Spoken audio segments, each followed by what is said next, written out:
Good morning. Today is the 17th of February and another episode before President's Day holiday.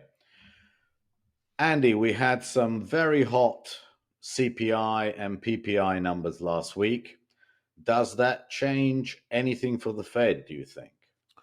Maybe at the margin. The moving parts for the Fed are what they expect inflation, core PCE inflation to be at year end, and the GDP to be at year end, and the terminal rate to be. And starting backwards, the terminal rate expectations have been 2.5 for a long time, pre-COVID, in fact. And so for it to terminal rate has become part of the discussion. Is post COVID, is the terminal rate higher than it has been? But so far, there's been no sign that they're willing to move that rate up. There is no possibility that they would move it down, but they haven't moved it up.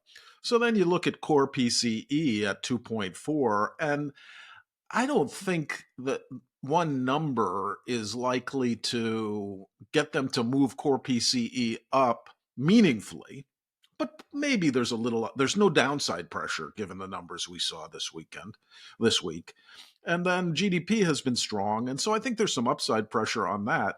But when you put it all together, no, I don't think there's a significant change to the Fed's expectation for the path of rates, except possibly not now that the last FOMC and the 60 Minutes interview pushed March off the table, possibly pushing May off the table, and starting the cutting cycle in June. That's where they are, and I don't think the Fed per se is changing on these news. What is changing is market pricing. And since the hot employment number in late January, early Feb, and these numbers, the cuts that were priced into 2024 have dropped by over 50 basis points, and the cuts priced for 2024 this week fell by 25 basis points.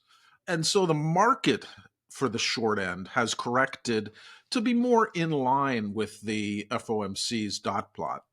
Yeah, I absolutely agree. I think we are now very close to the FOMC's dot plots, and I think the Fed will be happy with that. Still 75 for 2024 and another 100 for 2025. The danger becomes if they start reducing those dot plots in the weeks ahead. But I think I agree with you. It's just too early for them to move those dot plots at the moment.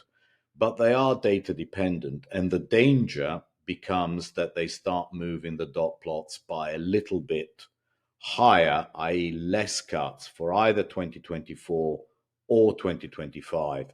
But I don't think the market is going to move that much over the course of the next few weeks that becomes significant. When it will become significant is if the excuses that we are making that that CPI and PPI were hot because of some January effect, weather related, and so on, if those start falling out and then we start getting higher numbers than expected or projected for February and March, then the Fed really has a choice whether it delays cuts past June or even lowers the terminal rate for 2025. But I agree that is not something that we need to think about at the moment. I think at the moment the market is fairly priced with the danger that rates go slightly higher, but it's not going to be anything significant and not something that we need to discuss today. Yeah, I just put my flag in the. I think it's been clear for the last since Two Graybeards has been founded that I think inflation is going to be stickier than market expects, and at the same time that I say that, which would suggest that there are going to be less cuts than the SEP, and that the SEP will one day reflect less cuts, maybe as early as March. At the same time, that's my opinion, and um, I don't place any comfort that, oh boy, I gotcha, I'm right based on these two warm numbers that we got this week. I need more data to show that the disinflationary path is going to fall short of reaching the Fed's target. And I look out on the calendar. I don't see any data that's going to convince me. I don't see any data that's going to convince those that think the Fed's going to cut more coming as well. The PCE, which is the big data that comes out, is widely already figured out by the release of the CPI and the PPI.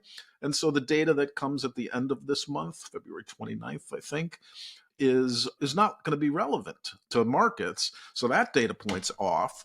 All the jobs and other economic data is going to continue to be solid as it has been. There's no shift there.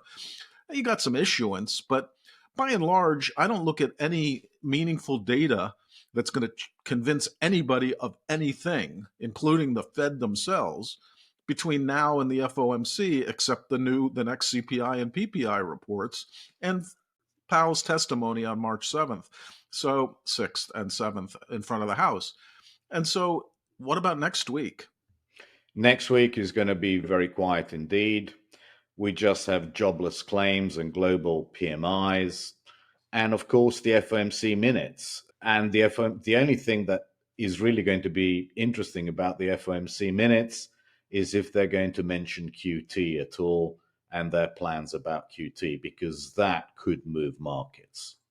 Right. And they've already given us some information about that, in that Powell said that at the next meeting, they are going to begin talking about what to do about QT, but didn't place any urgency despite the December FOMC minutes mentioning it, and Lori Logan mentioning it in her speech, and others like Williams and Waller mentioning it.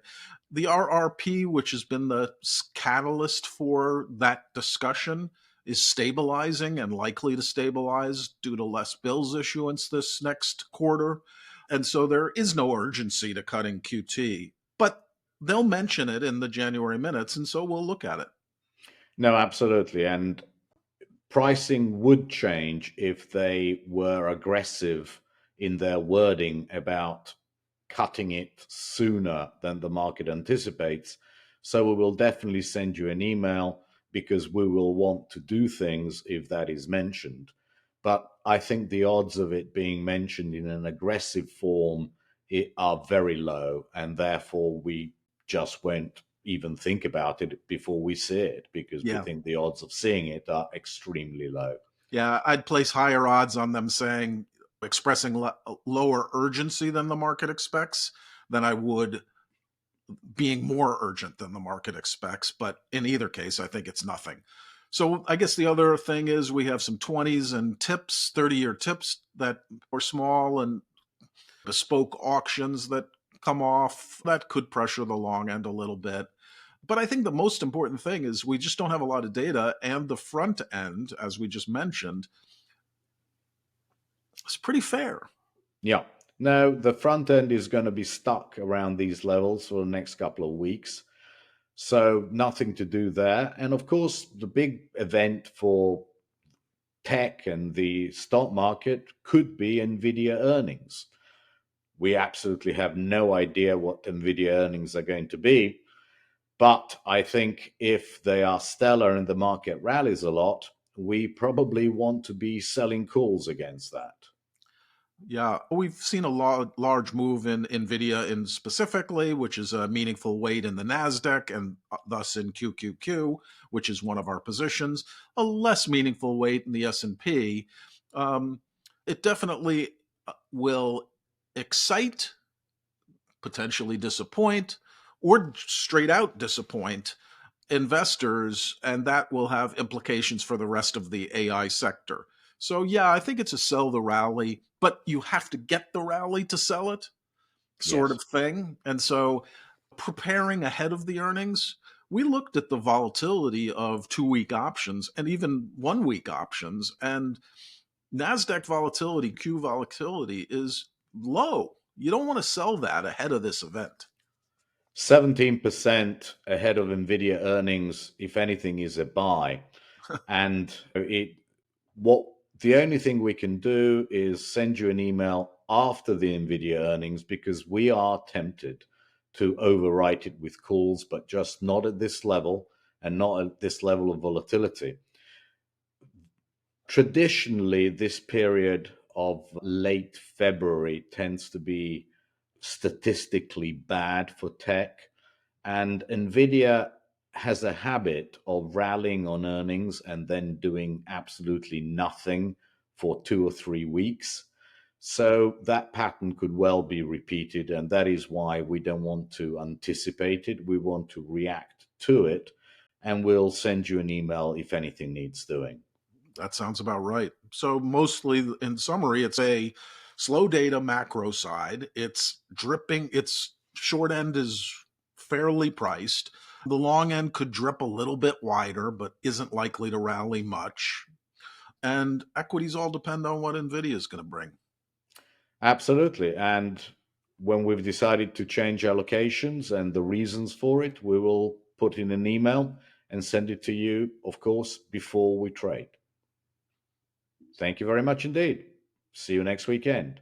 Looking at the allocations, we did swap the Dow for the QQQs, and we're still at around 36% in equities, which it is defensive. And we do fear what is going to happen after NVIDIA earnings. But as we mentioned, selling 17% ahead of earnings is just ridiculous. It's just very bad risk reward. So on the order entry side, this is what I've written. We think NVIDIA earnings are going to be good, but we think they're also discounted by the market. So if the market does rally, we will want to overwrite QQQs by shorting 2 to 3 week calls, probably in the money calls for QQQ. What we can't know, of course, is what the earnings are going to be and what the market reaction is going to be. So we prefer to wait for that. It comes out Tuesday and the market will react on Wednesday morning. We will be ready for it with an email for you in either case.